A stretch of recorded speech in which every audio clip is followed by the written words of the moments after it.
আবহাওয়া দপ্তর ঝেঁপে বৃষ্টির পূর্বাভাস দিলেও তা আর হচ্ছে কই। মেঘলা আকাশে গুমোট গরম। দক্ষিণবঙ্গের সাউথ বেঙ্গল ওয়েদার একাধিক জেলায় বৃষ্টিও হচ্ছে, তবে তা সামান্যই।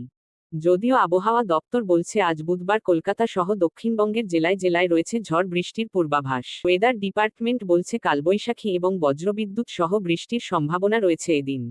বিক্ষিপ্তভাবে কোথাও কোথাও শিলাবৃষ্টি ও বজ্রপাতের আশঙ্কা রয়েছে। সাগরে থাকা ঘূর্ণাবর্তের জেরে কালবৈশাখী ঝড় সহ বৃষ্টির পূর্বাভাস রয়েছে দক্ষিণবঙ্গে। পূর্ব বিহারের উপর একটি ঘূর্ণাবর্ত রয়েছে, সমুদ্রতল থেকে যার উচ্চতা 0.9 কিলোমিটার।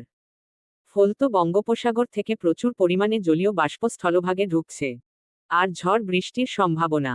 আজ 29 এপ্রিল ভারী বৃষ্টির সম্ভাবনা পূর্ব বর্ধমান ও সংলগ্ন জেলাগুলিতে। এছাড়া কলকাতা, হাওড়া, হুগলি, উত্তর ও দক্ষিণ 24 পরগনা, নদিয়াতেও কালবৈশাখী ঝড় ও শিলাবৃষ্টির সম্ভাবনা রয়েছে। সতর্ক জারি করেছে আবহাওয়া দপ্তর।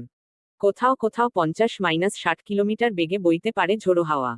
এছাড়া বাকি জেলাগুলিতেও হালকা বৃষ্টি হতে পারে কোথাও কোথাও। আজও আগামীকাল দক্ষিণবঙ্গের সব জেলাতেই বজ্রবিদ্যুৎ সহ বৃষ্টির সম্ভাবনা। পাশাপাশি 40 থেকে 50 কিলোমিটার গতিবেগে ঝোড়ো বাতাস বইবে। ঝড় বৃষ্টির জেরে আপাতত রাজ্যে তাপমাত্রা কিছুটা কমতে পারে বলে জানিয়েছে হাওয়া অফিস। তবে আর্দ্রতাজনিত অস্বস্তি চরমে থাকবে একাধিক জেলায়। আজ ও আগামীকাল উত্তরবঙ্গে কালবৈশাখীর সম্ভাবনা। ভারী থেকে অতি ভারী বৃষ্টির সম্ভাবনা বৃহস্পতিবার। উত্তরবঙ্গের দার্জিলিং, জলপাইগুড়ি, কালিম্পং, আলিপুরদুয়ার এবং কোচবিহার এই সব জেলায় অধিক বৃষ্টি হতে পারে। পাশাপাশি ঘন্টায় 40 থেকে 50 কিলোমিটার বেগে ঝোড়ো হাওয়া বইতে পারে।